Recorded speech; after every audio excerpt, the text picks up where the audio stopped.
meeting today. We have 2 applications to consider, along with the report on planning appeals. I am happy with this and intend to take the business in the order set out in the agenda. Item 1 for today, apologies for absence. Yes, Chair, we've received apologies from Councillor Pete Elliott and Councillor Jay Ridgway. Thank you, Chair. No other apologies received, Chair. Item 2, declarations of interest. Members are requested to declare the existence and nature of any disposable pecuniary interests and or other interests not already on their register of interests in any item on the agenda and withdraw from the meeting at the appropriate time. Do any members have any interest to declare? None have been received, Chair. Item 3, minutes of the last meeting. We now have the minutes of our meeting held on Tuesday, the 23rd of August. Are we happy that they are a correct record? If so, is there a mover? Well, Thank you, that's the Councillor. second. Thank you, Councillor. All those in favour?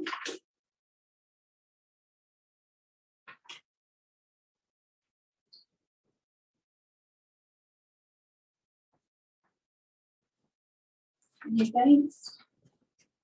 Any abstentions? The motion has been carried. That brings us now to the main item of business for this meeting.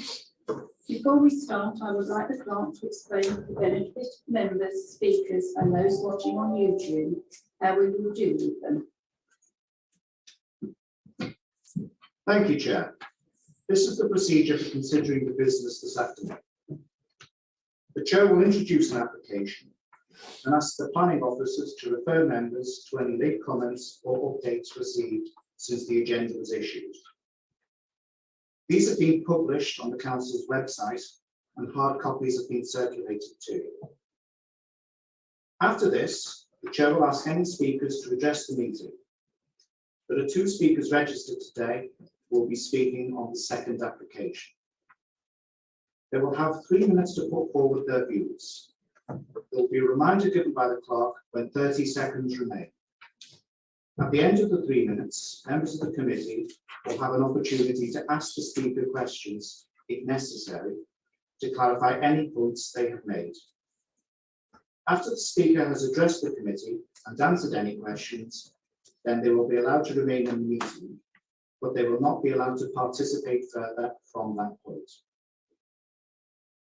The Chair will then open the meeting up for questions to officers, a debate by the committee, and finally determination on the application by a vote. The votes will be taken by roll call. Finally, members, this meeting is being recorded and is being shown live on YouTube. The recording will be placed on the Council's website. Please note that others may choose to copy it. Thank you, Chair. Thank you. We'll move on to our first application. Chair, Councillor Armitage. I never received notification of the size. Just checked on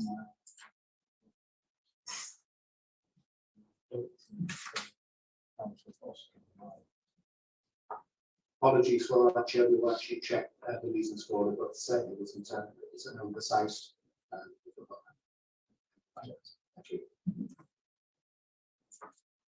Moving on to our first application, which is NED/22/22/00380.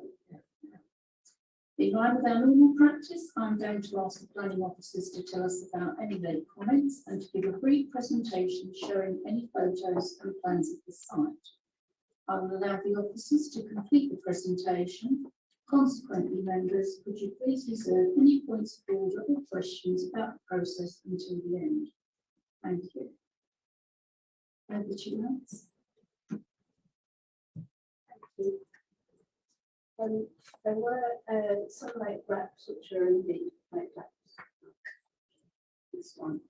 This is a proposed change of use from shop and house to 9-bedroom home of multiple occupation at 205 to 207 Sheffield Road, Kilmarsh. The application site is located to the south of Sheffield Road and is outlined in orange on this slide. This is the red line plan submitted by the applicants. The This plan also shows the location of secure cycle storage proposed in the rear of the property. The applicant did offer parking to the rear, however, the highway is considered narrow access on Sheffield Road to be substandard. This slide shows the existing layout of the property with the shop and retail related storage on the ground floor and the residential accommodation on the 2 stories above. The applicant has told us that the shop sales are now down, particularly since COVID pandemic and the opening of new supermarkets close by. These are the proposed drawings. As you can see, the ground floor will be converted to communal areas, including dining and lounge and kitchen. 1 bedroom is proposed on the ground floor. 6 two-person and 3 one-person bedrooms are proposed in total.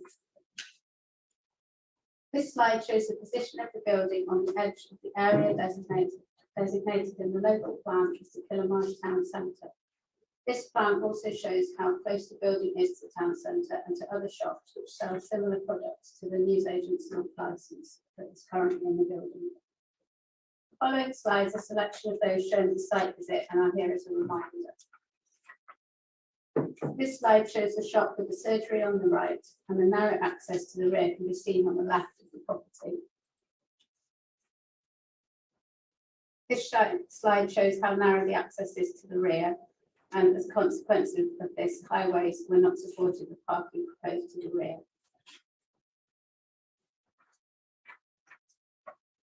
This slide shows Sheffield Road to the west with the surgery and chemist in the foreground. Parking spaces shown here have 40-minute wait times, which should ensure that should residents have cars, they won't park close to the doctors and pharmacists. This shows Sheffield Road to the east. Again, the parking spaces have 40-minute wait times. And you can see the bus stop, which serves regular buses to a number of local destinations. As a consequence, it is considered that the proposal is in a sustainable location where parking is not required. Officers are of the view that as the proposal is limited in scale, it would not have a harmful impact on the character and functionality of the Killamarsh Town Centre. As the services that it provides are replicated, as the services that the current shop provides are replicated close by elsewhere, it would not result in the loss of important social infrastructure. And due to its sustainable location close to the town centre and bus routes, the proposal would not have a harmful impact on highway safety or parking in the area. As such, it is recommended that the application be approved. Thank you, Chair. Thank you. As we've no speakers for this afternoon, I'll open the floor for questions to the officers. Are there any questions? Councillor Hall? Yeah, good afternoon. A few questions, please. One of them, where you show the current layout, it would have been nice to have received that in our pack and then we could have maybe compared it on the paperwork. But that's not the question. What my main question is, do they have, I mean, the officers have put down recommended approval for this, but my concerns is, do they have any minimum standards for the residents or tenants that are likely to be living in here? Because we've got here red, it says up to 15 occupants, but there's only 3 shower rooms. So in my mind, that's I don't know, it doesn't seem sufficient. Is that what is deemed to be sufficient now? The other question, I'll ask the same one as well, is it talks about parking. I know they dismissed the parking, but on one of the photos, it shows the front of a red car. Is that to the rear of the property? And if so, how did the car get there? I couldn't tell from the photos if it was the rear or front, but they're the 2 questions anyway. Thank you. So the layout of the building does meet the minimum requirements that are laid out in the national space standards. In fact, the room sizes are probably larger than the minimum, and the number of bathrooms and separate WCs meet the requirements. I believe that would also be dealt with under licensing and building regs, I think, as well. But I did check that, that was something that we checked. As far as the parking is concerned, I don't know, is it this photograph? Can you see it there? Is that photograph? All the photos, oh, this one, yeah, that's taken from the front, so that is the front of the car that's parked in that footage, I'm sure, that one there. So the owner does park there and seems to have been able to park there, but it didn't seem appropriate to include that type of parking. It's okay, you whizzed through the photos that fast. I couldn't tell whether it was that same car or whether it was another car that had managed to drive round to the rear of the property. So I just wanted to ask, that's all. I think how wide is that? That's 2.2 metres. Yeah, we measured off the access, it's only 2.2 metres wide. So that's why highways have got issue with having that as a formal kind of parking area for the HMO. Okay. Yeah, it's okay. I just wanted to double check whether it was the same red car or if it was another one. That's all. Thank you. Councillor Foster. Thank you, Chair. Thank you for that, officers. My concern is around parking, which has been raised in the comments, and all the councillors have raised that. And I know the difficulty is in being able to refuse, or officers being able to, or planning committee being able to refuse this sort of development due to the impact on parking. Got that. And we're only looking at ID3, which is impact on highway safety. Give me a concluding comment.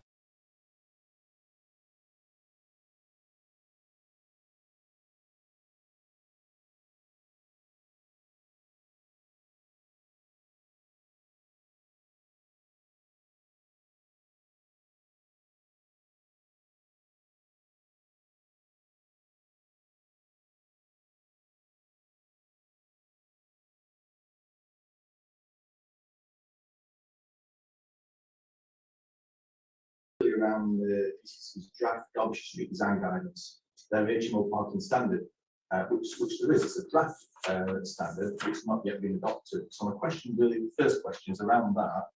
What sort of weight can we put on that? So that's my first question. What weight can we put on that as a planning committee? Because we don't seem to have any other policies apart from ID3, which is impact on highway safety, which is a different type of fish, really. So that's the first one. And then I've got concerns about the statement at the bottom of page 12, which is the highway authority doesn't consider that generated traffic due to the change of use proposal will result in demonstrable material harm, etc. And as such, that refusal could be sustained. That's not really their job, highways. It's our job to. And I feel like we're being maybe being pushed a little bit with that statement. So I'm sure from what I remember previously from highways, being a county council myself, that it's not their job, it's not highways' job to say whether a refusal could be sustained or not. That's our job. So perhaps some comments there.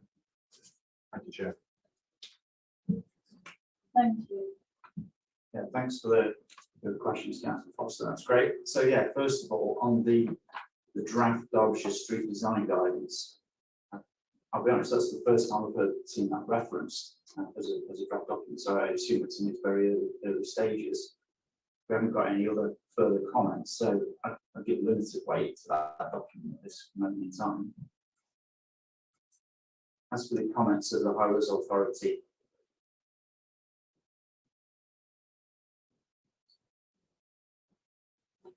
so yeah, the view of the Highways Authority, whether or not there's going to be demonstrable harm, if it went to an appeal, we want Derbyshire County Council Highways to support an appeal. So if they went convinced that they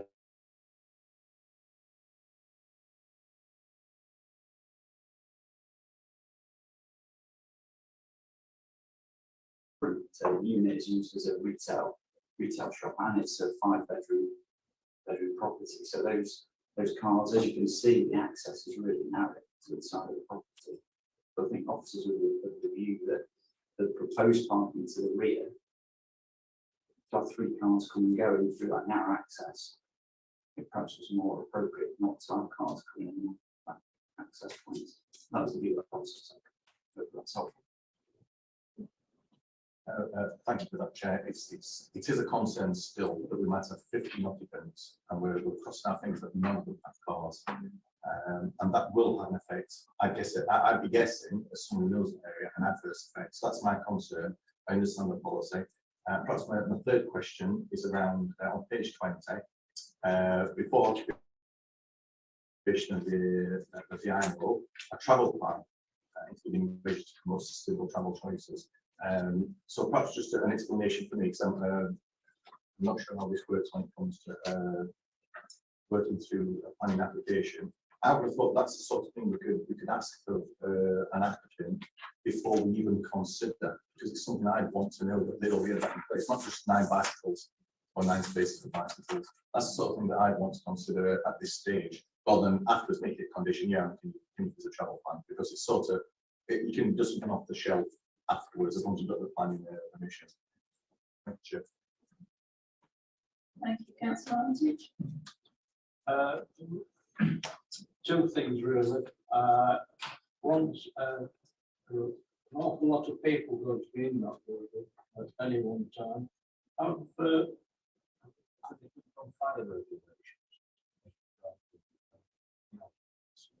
And the other thing is, if you look at the picture, the photograph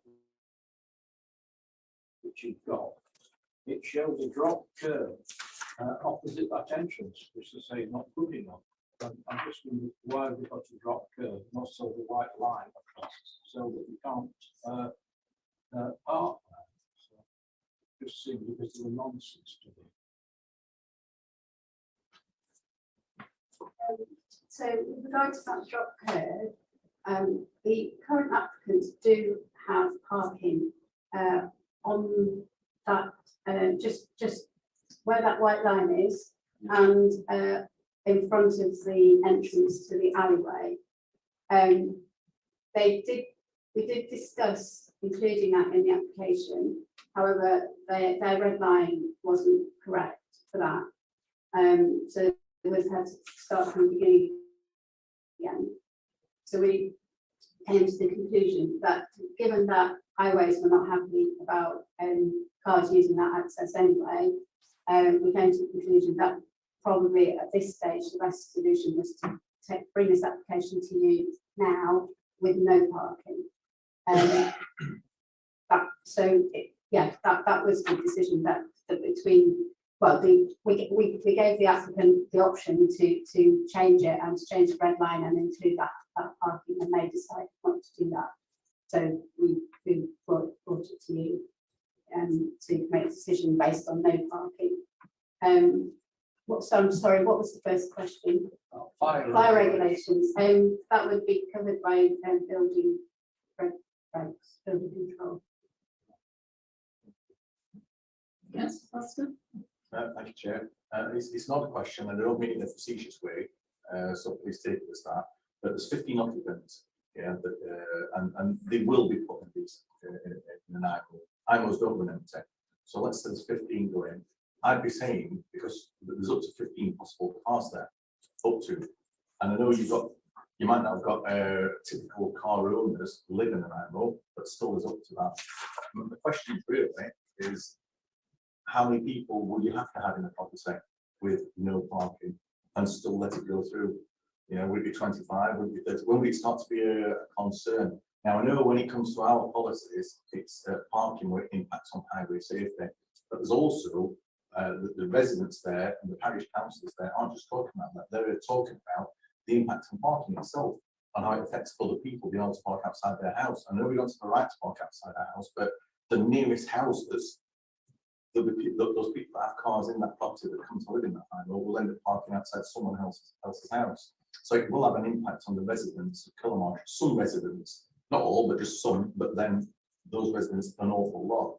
So at what point would we actually consider it? That's the first question. I don't need to see just like. Second one is, what policy would we consider in that case? What would we use to turn this down due to concerns on parking, but not RE3 impact on highway safety? Is that very clear? Thank you, Chair. I can't tell you the answer to the first part of that question because I need to trust our highways, because we are taking a lead from them with regard to what would be appropriate. But if we were to use it on parking grounds, I think we'd be using SDC 12 as a section in there.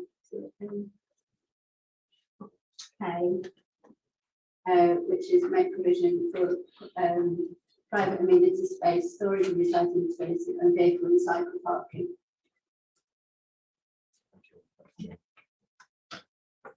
I have two other questions for you, and it's one that's just been flagged up.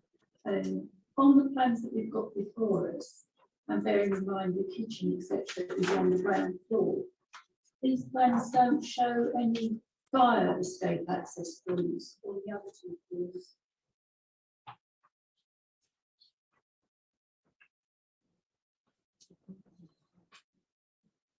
That would be covered under building regs. So if they weren't able to deliver it under building regs, then that would be, they'd have to sort that out with them.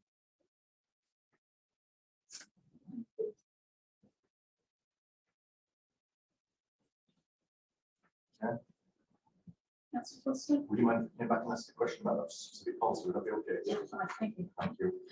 So SDC 12K on 140 of the local planning states make provision for private community space, storage and recycling facilities, and vehicle and cycle parking. So what do we consider a standard for something like this? Are we working off any standard at all? Or are we working off, that's why I asked about that, the highways one. Highways one that you said you give limited weight to. That, in my mind, it's been, that one's been designed currently to fill a gap. It looks like it is. And although it's in draft form, it looks like it's been put there for that specific reason for IMOs. So really, how do we consider this request for advice? How do we consider this? We give limited weight to the one from DCC, and yet this one here we've got our own SDC 12K, and that it should make provision. So it doesn't look like it makes provision. I don't sound a bit dense there, but it doesn't look like it makes provision. It doesn't look like it makes any provision at all. So since the adoption of the new plan, we don't have parking guidance. There was parking guidance in the old plan, but there isn't parking guidance in the new plan. And the county council don't currently have guidance on HMO. So that's where we are coming from. Well, all of us as planners, yourselves included, are coming from. So that draft is saying ideally 3 parking spaces, but the Highways Authority are prepared to back up a refusal on parking. So that's where we are with it.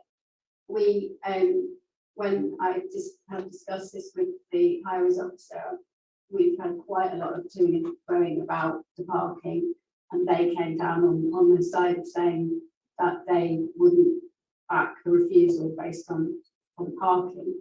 So that's why we've come to the conclusion that we've come to. It is, yeah, it's tricky without formal guidance, adopted guidance. Obviously, if we have that, I think we might be making, I don't know whether we'd make a different decision, but that would be there when we have it. We don't.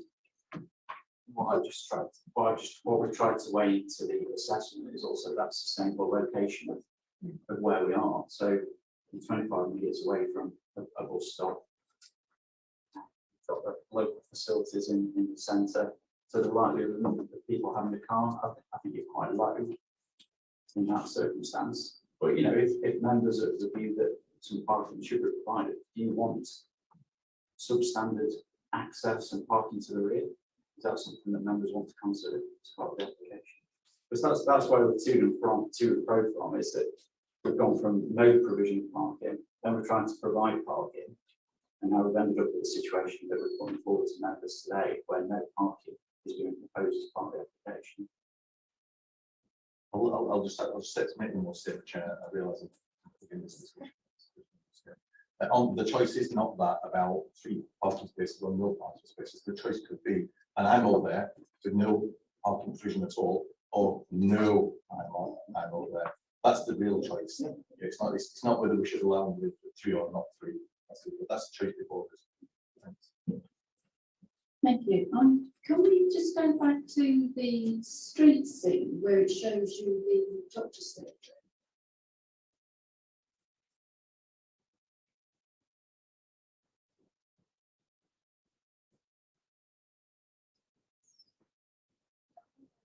That one there, so I don't think there's one now I don't know this district very well at all.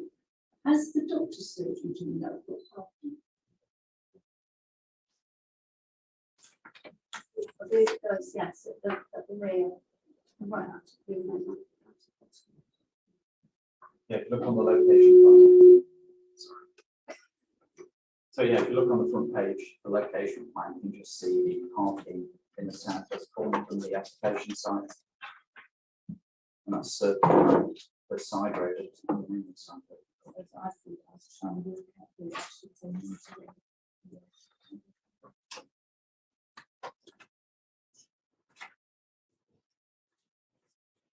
Councillor Hall? Yeah, thank you. I was just going to ask if you could go back to the slide with the current layout plan of the building. Please.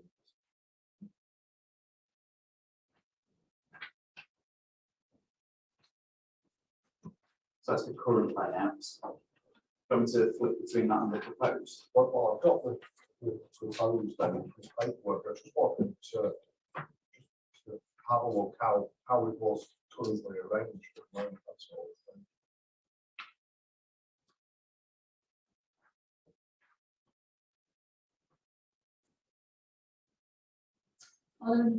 Councillor Megan.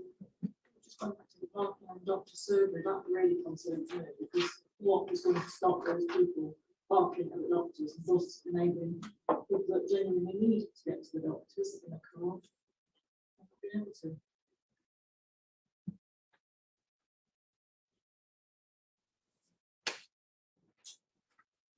I would say there must be a restriction on the doctor's parking surgeries for patients, so whether people adhere to it.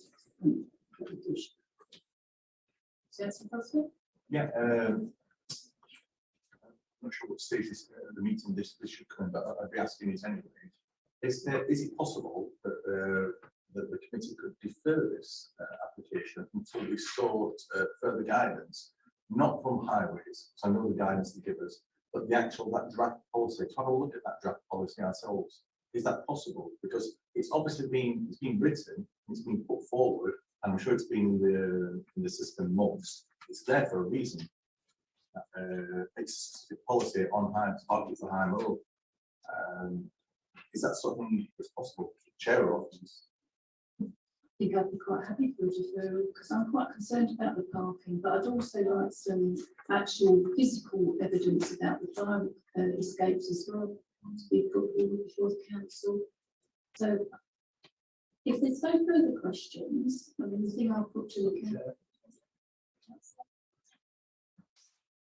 Yeah, just a bit concerned because a lot of these HMOs could be being used for young people who are finding very, very difficult to get accommodation. But we haven't got any idea of this target, people is going to elect the rooms too. But it's something that's needed in the area, and it may not be liked by some people in Killamarsh, but it is a necessary thing that they have to do is find accommodation for young or people on low incomes. Thank you. I think we all share those concerns that we know this accommodation is required, but I think we need to get it right, not only the residents that are going in, but the residents that are already there and for their safety.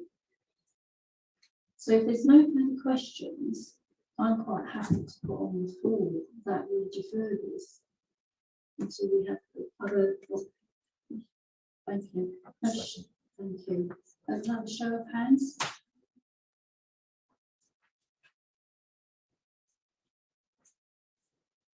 I think that's unanimous, members. Thank you. Is anyone against? So we can vote just now. Unanimous, members. It's deferred for clarification of policies as regards HMO parking and also fire regulations. Chair, if you'd be happy, is it possible we could add in that travel plan? Yeah. Would that be Yes. acceptable? They've got fire escape details, the site of the Derbyshire Street Design Guide and travel plan if they've got one. Science bit in consideration. No, that's fine. And what weight, what has been said, what weight, thank you. Thank you. Moving on to our second application,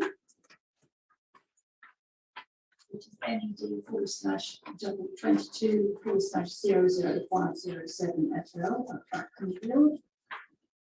This application is for the erection of a detachable double garage with gym above at Moor Grange, Dover Lane, Brackenfield. In line with the normal practices before, I'm going to ask the officers to give a brief presentation and ask members to consider questions at the end of the process. Thank you.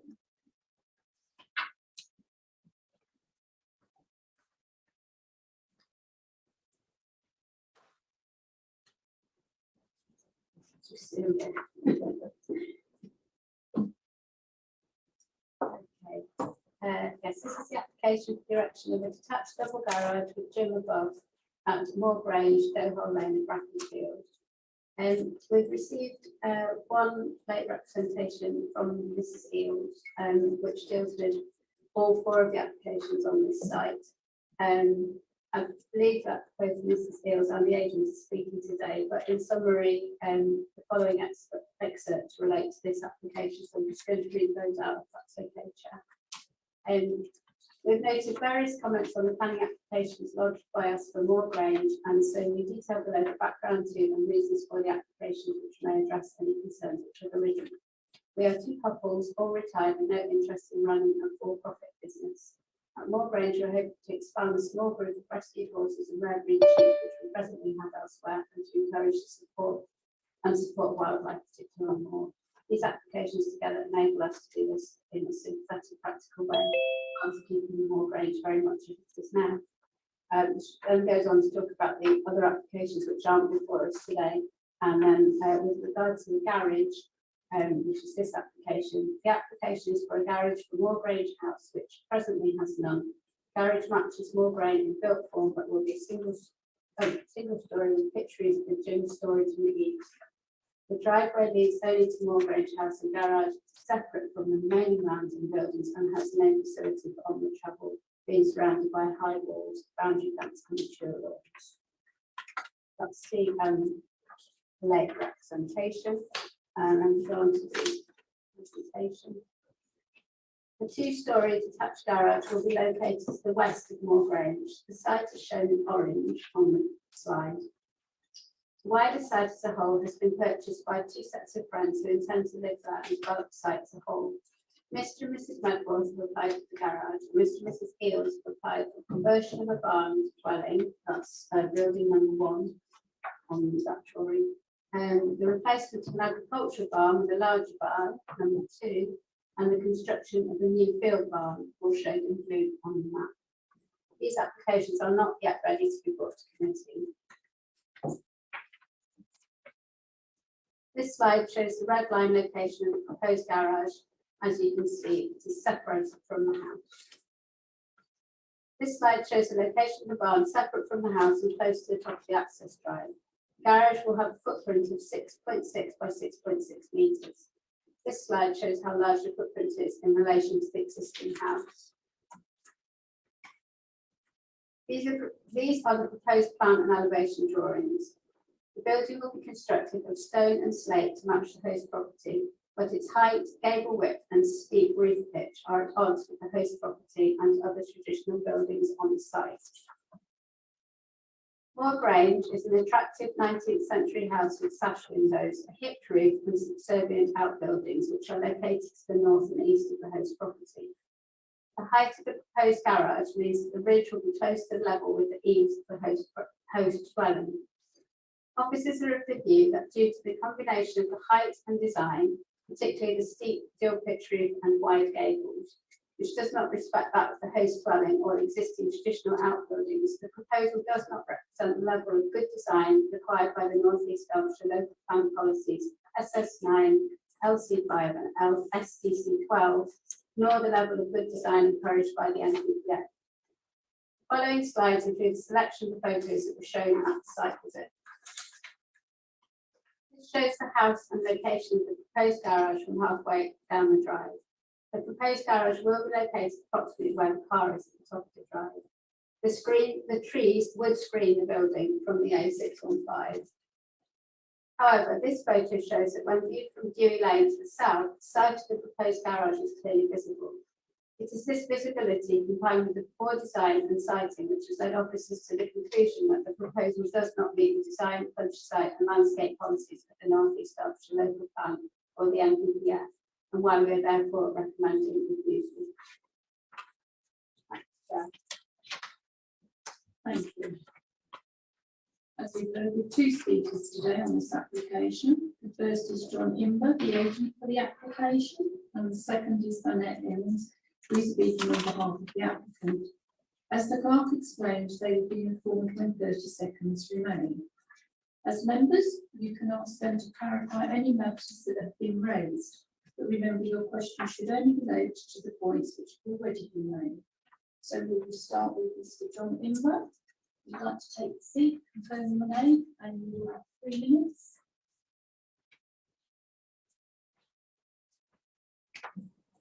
Thank you. I'm John Imber. Thank you for the opportunity to speak this afternoon. Your officer's report makes it clear that the proposals are not unacceptable in principle and will not impact on neighbours or the safe and efficient use of the highway network. The key question here is whether the garage would have a sufficiently detrimental impact upon the character and appearance of the surroundings to warrant refusing the application. It is our view that it does not.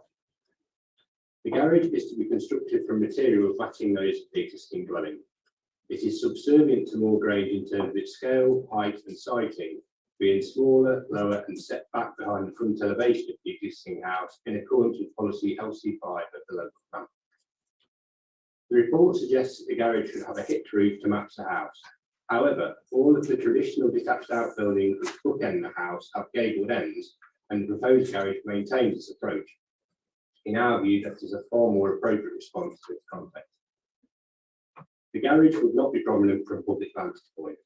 It is set back from Doe Hole Lane and views are filtered by the frontage hedgerow and intervening landscaping and trees. Distant views of the garage would be available from Dewey Lane, as shown in figure 4 of the officer's report.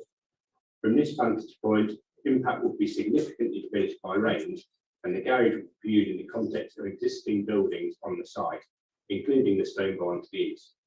It would also be set against the backdrop of rising ground. The garage will by no means appear prominent from Dewey Lane, and if figure 4 shows the strongest case to back up a recommendation of refusal on visual grounds, then that case is not a robust one. In our view, the proposals would not materially impact upon public views of the site, and as such, refusal on visual grounds cannot be substantiated in this instance. Thank you for your time. Thank you. If you remain seated. Are there any questions? Councillor Hancock? Thank you, Chair. I'd just actually like to clarify what you said in conjunction with what the officers just told us. Because obviously everything we've got in the report talks about a 2-storey building. Obviously what's just been said in what's been related in that late representation that we've not actually had a copy of. It says a 1-storey building with gym storage in the lot. Which are we actually talking about? Because they are two very different things. I appreciate that. So we have a garage on the ground floor, and then in the roof space there's a gym and storage area. So gym and storage. That's right, yes. Councillor Armitage? Thank you, Jeff. Is the overall height any less? Sorry, relative to what? To the plans that we've been given. So the height that you have on your plan is correct. The gym and the storage facility is within the roof space, so there's no additional height relative compared to the plans that you've seen with the application package. Thank you. Councillor Hall? Thank you. I was just about to ask a similar question. We've got the dimension of the officers, the officer's recommendation for height of nearly 6 metres. But I just wondered out of curiosity, I've tried to look, I can't see them. So how is that relative to Moor Grange building? I mean, I guess the height of that is substantially more than 6 metres. Do you know the exact height of? You measured that this morning, I've not bored with it, I'm sorry. If it helps, the height of the ridge of the garage is broadly equivalent to the height of the eaves of Moor Grange. So the ridge height of Moor Grange will be substantially higher than the ridge height of the garage.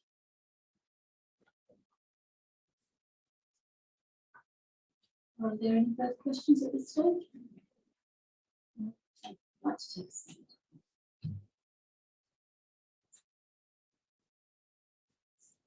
And the second speaker this afternoon is Annette Hughes. 3 minutes when you're ready.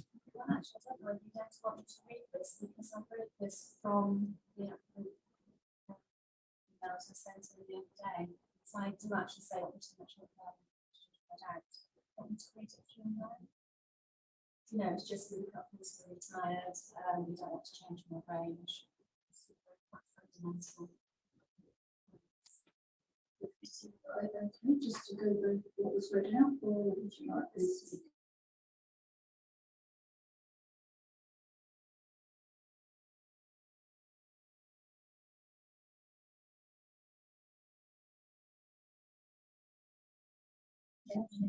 Yeah. No, just press it. Yes, I just wanted to introduce ourselves and give a brief background to Moor Grange, because we've seen some comments on the planning website about our applications, and particularly about the size and siting of the garage. We're 2 couples, we're all retired, and we decided a couple of years ago to buy somewhere that we could make our home and where we could restore some buildings, pets and kids and animals. Moor Grange is ideal for us. It has a house which needs some renovation, partly converted barn. It's got another old barn in the fields. However, the application today is just for the garage at Moor Grange, which is Mr. and Mrs. Snowfield's home, Moor Grange House. Moor Grange House is set within the group of buildings at Moor Grange, but it has its own private drive. We did notice one comment in particular saying that the drive is to be used as access to another building within Moor Grange. That's actually not possible. Moor Grange House and the proposed garage sit at the end of their own drive. They're surrounded by high walls, a boundary fence and mature lawns, so you can't drive from Moor Grange, from the driveway at Moor Grange House onto Moor Grange farm buildings.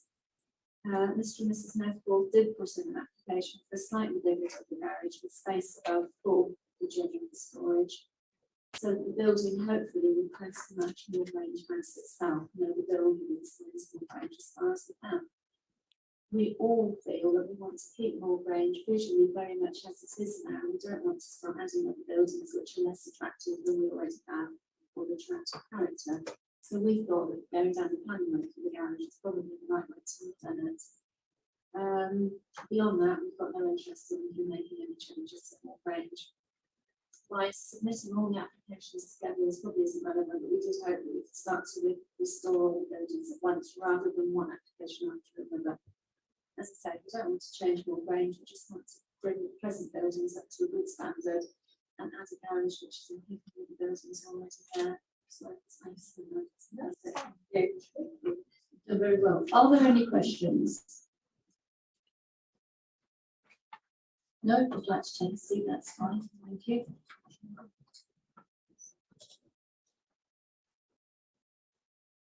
Are there any questions for officers? Councillor Hancock? Thank you, Chair, and apologies I've missed this decision there. I know obviously we are looking at this one particular planning gap, but obviously we're looking at it in the context of the wider picture. Is it actually in scale with the other outbuildings that are being worked on?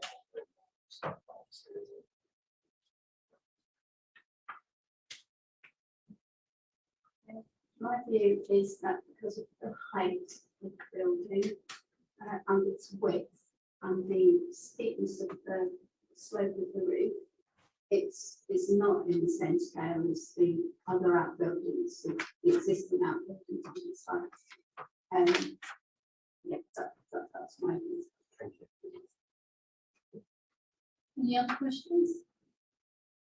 Councillor Hall? Yeah, thank you. So from what you've just said, really, if it was scaled back, then it may be more acceptable. Yeah, I think the principle of a garage on that site is, or an outbuilding on that site is acceptable. It's more about the design and how that relates to the other buildings and the fact that it's visible, albeit from Dew Lane, which is a little bit further away, but you still think will be prominently visible in the landscape. Councillor Niven. Just ask about the hip roof. Made comments that you prefer it on the hip roof to match the house. Is that correct? 'Cause I'm a bit confused by that because the other buildings have, and I'm pretty certain that's the only house in that area that has got a hip roof. So I think because of the height of the roof, because they want the 2 stories and have the space above, the height of the roof is more like the proportions of the house where you've got a higher a steeper pitch roof, but the steeper pitch roof is then hit. So so my view was you could have a garage with a hip roof that would have higher second story, or the other outbuildings have much shallower roof pitch and narrower gables. So, but this is wide gable and the steep pitch, so it doesn't really meet either. It doesn't really respect either of the existing buildings on site. That's sorry. Thank you. Any further questions, Councillor Armitage? When you were looking at this one, did you suggest at any time to the applicant what would have been a better way around? We're not really supposed to suggest solutions to applicants. We can say what we think is inappropriate or appropriate. I did suggest that a hip roof might work better, but I wouldn't go as far as to say I think we should do this. See what I mean?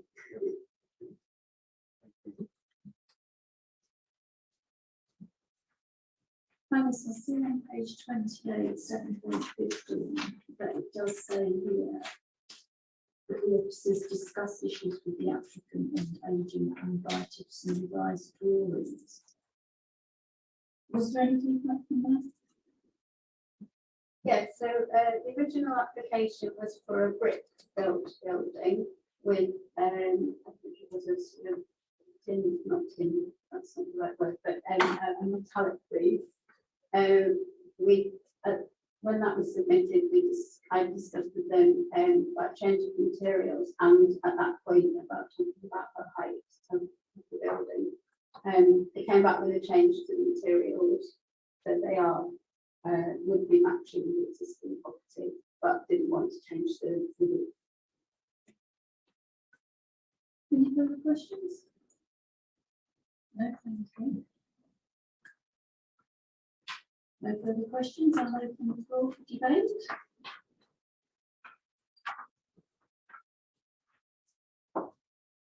I'm searching for anyone out there. Councillor Armitage. That does start. I can see what they're trying to create. If they could have done a hip roof and made it sort of matching with the, it would have been more readable to admit it. It is a good idea that these properties are, let's say, modernised, but not in try to do it obviously with the use of materials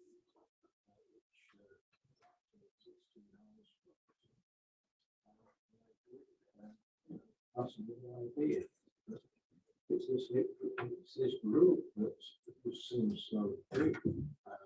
It was quite a steep. A bit more in favour of it. Less difficult. see what other people say. Thank you. Any other comment, councillor Hall? I'm similar lines to councillor Armitage. Roof, I guess, maybe appears to be overbearing on the main building. So my proposal would be to go with officer's recommendation. Any other comments? Councillor Houghton? To be honest, I can understand what they're trying to achieve here, and I'm quite sympathetic to it. And that people need a working space. You know, I don't think it's that sympathetic to the purposes over there, in my opinion. Thank you. Okay, if there's no further comments, I'll ask for a motion. Councillor Hall? My motion would be to follow officer's recommendations. And that's to reduce, yeah. Is there a second to this proposal? Councillor Rouse, thank you. We will now have a roll call. Thank you, Chair.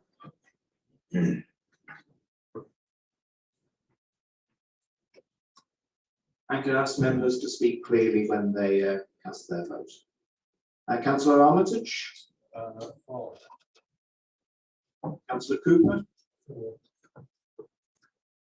Councillor Foster, For. Councillor Hall, For. Councillor Hancock, For. Councillor Hartshorn, Against. Councillor Liggett, Councillor Jones, Again. Councillor Powell, Councillor Rouse, For. and Councillor Roth. For.